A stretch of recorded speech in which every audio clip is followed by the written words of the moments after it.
Hello everyone. आज के lecture में हम डेवलपमेंट ऑफ प्रेस के बारे में पढ़ते हैं और ये हमारी मॉडर्न हिस्ट्री सीरीज़ का लास्ट लेक्चर है। तो हम अपना पढ़ना स्टार्ट करते हैं। सबसे पहले हम देखते हैं कि हमारे इंडिया में प्रिंटिंग प्रेस किसने और कब इंट्रोड्यूस किया था। प्रिंटिंग प्रेस हमारे इंडिया में गोवा में इंट्रोड्यूस हुआ था बाय पोर्तुगीज़ इन 1556। तो ये चीज़ आपको याद रखनी है। फिर इसके बाद पूछ लिया जाता है कि फर्स्ट न्यूज़पेपर का किसने कहाँ पब्लिश किया। तो फर्स्ट न्यूज़पेपर किसने पब्लिश किया? जेम्स अगस्टस हिक्की ने किया, बंगाल गजट, या उसी को हम बोलते हैं कलकत्ता जनरल एडवाइज़र। ये 1780 में पब्लिश होता है। तो इन दोनों चीज़ों के नाम याद रखो। फिर इसके बाद जो हमें डेवलपमेंट ऑफ प्रेस में जो मेजर चीज़ पढ़नी पड़ती है वो हमें पढ़ने पड़ते हैं। प्रेस से रिलेटेड बहुत सारे एक्ट्स वगैरह लेके आए कौन? जो ब्रिटिश गवर्नमेंट थी वो, मतलब ब्रिटिश गवर्नमेंट के जो गवर्नर जनरल वगैरह थे वो बहुत सारे एक्ट्स वगैरह लेके आए जहाँ पे इन्होंने प्रेस को कंट्रोल करने की, उसको रेगुलेट करने की बहुत कोशिश की है। मतलब प्रेस को रेस्ट्रिक्ट करने की कोशिश की है। क्या होता था कि जैसे हमारे जो फ्रीडम फाइटर वगैरह हो गए, जो सोशियो रिलीजियस रिफॉर्मर वगैरह हो गए, ठीक है, या जो भी इंडियंस हैं जैसे कि रिवॉल्यूशनरीज हो गए, एक्सट्रीमिस्ट हो गए, इन लोगों ने प्रेस का यूज़ करके क्या किया? जो हमारे इंडियंस हैं उनको अवेयर किया। किसके अगेंस्ट? ब्रिटिश गवर्नमेंट के अगेंस्ट उनको अवेयर किया, मास मोबिलाइजेशन किया कि भाई देखो ये लोग ब्रिटिश गवर्नमेंट की कैसी क्या पॉलिसीज़ हैं। तो पॉलिसीज़ के अगेंस्ट उन्होंने क्या किया? क्रिटिसाइज़ किया, ब्रिटिश गवर्नमेंट की पॉलिसीज़ को क्रिटिसाइज़ किया, नेशनलिस्ट आइडिया को उन्होंने स्प्रेड किया। उस टाइम पे क्या था हमारे कंट्री में कि हर जो छोटा छोटा सा रीजन है वो अपने अपने में सेपरेट था। मतलब सबको अपने अपने पार्ट की आज़ादी दिलानी थी। तो इन सबको यूनाइट करने में किसका रोल है? एक सबसे बड़ा रोल प्रेस का है। तो अब ये क्या है, जो प्रेस था वो ब्रिटिश गवर्नमेंट के लिए एक सबसे बड़ी हेडेक थी। तो जब जब भी रिवॉल्यूशनरीज वगैरह ने या जो भी मूवमेंट वगैरह हुए हैं जहाँ पे प्रेस का यूज़ करके जो हमारे रिवॉल्यूशनरीज वगैरह हैं या जो भी फ्रीडम फाइटर हैं या जो भी सोशल रिलीजियस रिफॉर्मर हैं, उन्होंने उसका मतलब प्रेस का यूज़ करके ब्रिटिश गवर्नमेंट के अगेंस्ट काम किया है, तब तब ब्रिटिश गवर्नमेंट ने प्रेस के ऊपर रेस्ट्रिक्शंस लगाई हैं। तो हमें उन सब के बारे में पढ़ना है।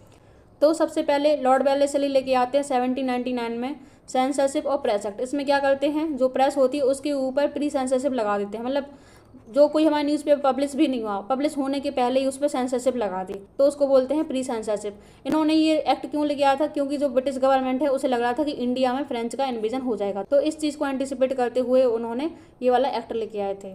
फिर आता है हमारा 1813 का चार्टर एक्ट। 1813 के चार्टर एक्ट में क्या होता है? राजा राम मोहन रॉय बहुत मेहनत करते हैं, सोशल रिलीजियस रिफॉर्म्स वगैरह स्टार्ट कर देते हैं।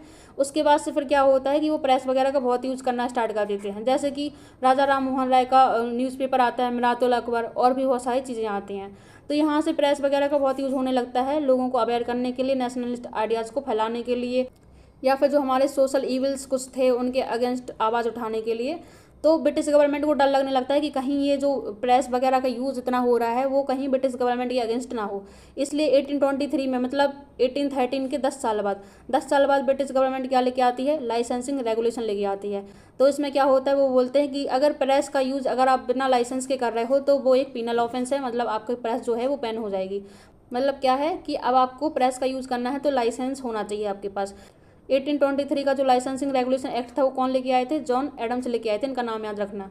तो इस एक्ट के थ्रू क्या होता है, राजा राम मोहन राय का जो मिरात उल अकबर न्यूज़पेपर होता है जो कि पर्शियन लैंग्वेज में होता है उसको बैन कर दिया जाता है। तो ये चीज़ आप याद रखना। फिर 1835 में आता है हमारा मेटकाफे एक्ट। मेटकाफे एक्ट कौन लेके आते हैं? जो हमारे लॉर्ड मेटकाफे होते हैं वही लेके आते हैं। इनको बोलते हैं लिबरेटर ऑफ प्रेस। इनको लिबरेटर ऑफ प्रेस क्यों बोलते हैं? क्योंकि जो 1823 में लाइसेंसिंग रेगुलेशन आया था उन्होंने उसको रिपील कर दिया था। मतलब आपको अब लाइसेंस की ज़रूरत नहीं है प्रेस के लिए। तो फिर किस चीज़ की ज़रूरत है? इन्होंने बस ये बोला कि आप बता दो आपके प्रेस की लोकेशन क्या है, मतलब कहाँ न्यूज़पेपर वगैरह प्रिंट होते हैं, आप उसका एड्रेस मुझे बता दो। तो बस इन्होंने लोकेशन वगैरह मांगी और लाइसेंस वाला जो प्रोविज़न था 1823 के एक्ट में उन्होंने उसको रिपील कर दिया। तो इसलिए इनको क्या बोलते हैं? Liberator of press. फिर 1857 के टाइम पे क्या होता है? रिवोल्ट होता है। रिवोल्ट के टाइम पे क्या होता है? बहुत प्रेस वगैरह का यूज़ किया जाता है ब्रिटिश गवर्नमेंट के अगेंस्ट, लोगों को अवेयर करने के लिए या उनकी पॉलिसीज़ के अगेंस्ट बताने के लिए, ठीक है, या लोगों को यूनाइट करने के लिए। तो ब्रिटिश गवर्नमेंट फिर क्या लाती है? फिर से एक लाइसेंसिंग एक्ट लेके आ जाती है 1857 में। ये सारी जो ब्रिटिश गवर्नमेंट के अगेंस्ट एक्टिविटी चल रही होती हैं उसको कर्व करने के लिए। तो लाइसेंसिंग एक्ट 1857 आता है जिसमें बोलते हैं कि आपको अगर प्रेस यूज़ करना है तो आपके पास लाइसेंस होना चाहिए। फिर 1857 के रिवोल्ट के 10 साल बाद, मतलब 1867 में रजिस्ट्रेशन एक्ट आता है। ये अच्छा एक्ट नहीं होता है। क्यों? क्योंकि ये जो 1835 में मेटकाफे का एक्ट आता है जो कि एक तरीके का लिबरेटर होता है प्रेस के लिए, उसको ये रिपील कर देते हैं। तो 1867 के एक्ट में क्या क्या बोला गया था कि प्रिंटर और पब्लिशर को अपना नाम बताना है कि उनका क्या नाम है, कहाँ पे पब्लिकेशन हो रही है उस जगह का भी नाम बताना है, और जिस चीज़ की भी पब्लिकेशन हो रही है उसकी एक कॉपी आपको 1 महीने के अंदर अंदर ब्रिटिश ऑफिशियल को सबमिट करनी है। जैसे कि कोई बुक वगैरह पब्लिश कर रहे हो तो उसकी एक कॉपी आपको क्या करनी है, ब्रिटिश ऑफिशियल को सबमिट करनी है 1 महीने पहले। वो बताएंगे कि हाँ इसमें कोई भी चीज़ ऐसी नहीं लिखी है जो ब्रिटिश गवर्नमेंट के अगेंस्ट हो, तो फिर वो आपको अलाउ कर देंगे कि आप इसको प्रिंट करके पब्लिश कर सकते हो। और अगर ऐसा है कि उसमें ब्रिटिश गवर्नमेंट के अगेंस्ट कुछ लिखा है जहाँ पे आप लोगों को भड़का रहे हो ब्रिटिश गवर्नमेंट के अगेंस्ट, तो फिर वो क्या कर देंगे, इसको बैन कर देंगे और आपका जो प्रिंटिंग प्रेस है वो सब बंद कर देंगे। फिर इसके बाद 1878 में आता है वर्नाकुलर प्रेस एक्ट, या इसको हम बोलते हैं गैगिंग एक्ट। ये बहुत इंपॉर्टेंट है। क्यों इंपॉर्टेंट है? क्योंकि ये क्वेश्चन आपका DSSS में पूछा गया था। ठीक है, तो ये इंपॉर्टेंट है। अब इस टाइम पीरियड में क्या हो रहा होता है कि 1885 में क्या आती है हमारी INC। अब INC बनने के पहले बहुत सारी छोटी छोटी ऑर्गेनाइजेशन वगैरह, एसोसिएशंस वगैरह बनती हैं, वो इस टाइम पीरियड में ही बनती हैं। तो वो लोग क्या कर रही थी, वर्नाकुलर प्रेस का यूज़ करके लोगों को अवेयर कर रही थी, नेशनलिस्ट आइडिया जगा रही थी, ब्रिटिश जो पॉलिसीज़ हैं उसके अगेंस्ट लोगों को बता रही थी ब्रिटिश पॉलिसीज़ कितनी ख़राब हैं। तो इस तरीके से वर्नाकुलर प्रेस का बहुत यूज़ हो रहा था। तो ब्रिटिश गवर्नमेंट को डर लगने लगा कि ये जो चीज़ें हो रही हैं वो तो हमारे अगेंस्ट हैं, इससे हम रूल नहीं कर पाएंगे। तो ये क्या करते हैं, वर्नाकुलर प्रेस एक्ट लेके आते हैं, जिससे वर्नाकुलर प्रेस के ऊपर ये लोग कंट्रोल करते हैं। वर्नाकुलर मतलब जो लोकल लैंग्वेज में जो प्रेस वगैरह का यूज़ हो रहा है, मतलब जो ये वाला एक्ट था ना वो सिर्फ और सिर्फ वर्नाकुलर प्रेस के ऊपर ही एप्लीकेबल था। इंग्लिश लैंग्वेज में अगर किसी ने कुछ लिखा है तो उसके ऊपर ये एप्लीकेबल नहीं था। इस एक्ट के अंडर क्या होता है, सुरेंद्रनाथ बनर्जी पहले जर्नलिस्ट बन जाते हैं जिनको जेल में जाना पड़ता है, तो इनको जेल में भेज दिया जाता है। इस एक्ट के क्या क्या प्रोविजंस थे अब हम वो देख लेते हैं। इस एक्ट में बोला गया था कि जो वर्नाकुलर न्यूज़पेपर का पब्लिशर है उसको ब्रिटिश गवर्नमेंट के साथ क्या करना है, एक बॉन्ड साइन करना है। अच्छा, मैं क्या करती हूँ, WITS, विद को हम शॉर्टकट में ऐसे लिखते हैं, ठीक है, और विदाउट को मतलब WITHOUT, हाँ विदाउट को हम लिखते हैं शॉर्टकट में कैसे, विदाउट। ठीक है, तो जहाँ जहाँ भी, क्योंकि ये डिजिटल हैंड रिटन नोट्स हैं, तो जहाँ जहाँ भी विद मैंने लिखा है तो वो सिर्फ C बना देता है, बट C के ऊपर इस तरीके से नहीं बनाता है। ठीक है, तो वर्नाकुलर प्रेस एक्ट के क्या क्या प्रोविजंस थे, उसमें बोलते हैं कि जो पब्लिशर है वर्नाकुलर प्रेस का, उसको ब्रिटिश गवर्नमेंट के साथ एक बॉन्ड साइन करना है, जिसमें वो बोलेगा कि आप ब्रिटिश गवर्नमेंट के अगेंस्ट कुछ भी ऐसा नहीं लिखोगे कि ब्रिटिश गवर्नमेंट के अगेंस्ट इंडियंस को क्या हो, डिसअफेक्शन हो लोगों को। और जो भी पब्लिशर्स वगैरह हैं न्यूज़पेपर के, मतलब वर्नाकुलर न्यूज़पेपर के, उनको सिक्योरिटी भी डिपॉजिट करनी है। अगर आपने कुछ भी ब्रिटिश गवर्नमेंट के अगेंस्ट लिखा तो आपकी जो सिक्योरिटी है उसको फोरफिट कर लिया जाएगा, मतलब उसको जब्त कर लिया जाएगा, वापस नहीं दिया जाएगा। अगर आपने सेम चीज़ को रिपीट किया, मतलब आपने सेम गलती दोहराई, तो आपका जो भी प्रेस इक्विपमेंट है उसको सीज कर लिया जाएगा।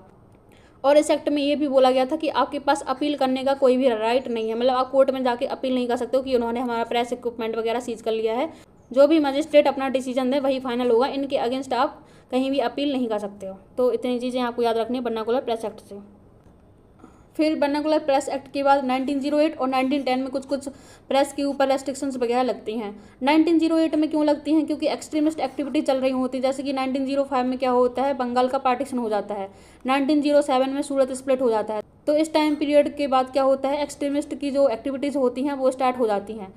तो इनकी एक्टिविटीज़ से डर के ब्रिटिश गवर्नमेंट क्या करती है, न्यूज़पेपर वगैरह के ऊपर मतलब कुछ रेस्ट्रिक्शंस लगा देती हैं और लेके आती हैं newspaper incitement to offences act 1908, जिसमें बोलते हैं कि जो डिस्ट्रिक्ट मजिस्ट्रेट हैं उनके पास पावर है कि आपकी प्रेस प्रॉपर्टी को वो कन्फिस्केट कर सकते हैं। इतनी ही चीज़ आपको याद रखनी है। फिर 1910 में आता है Indian press act. Indian press act में क्या होता है, जो वर्नाकुलर प्रेस एक्ट के फीचर्स होते हैं वो वापस से रिवाइव कर दिए जाते हैं। तो ये जो 1910 का प्रेस एक्ट है ये भी अच्छा नहीं है।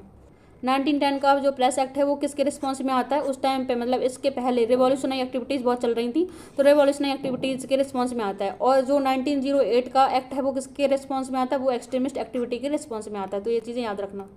फिर 1921 आता है, उसमें एक प्रेस कमेटी बनती है। प्रेस कमेटी किसकी चेयरमैनशिप में बनती है, तेज बहादुर सप्रू की चेयरमैनशिप में बनती है, जो क्या रिकमेंड करती है कि जो प्रेस एक्ट आया था 1908 में और 1910 में उसको रिपील कर दो। तो ये 1921 प्रेस कमेटी की रिकमेंडेशन पे ये दोनों एक्ट जो होते हैं वो रिपील हो जाते हैं। 1931 में आता है Indian press emergency powers act 1931।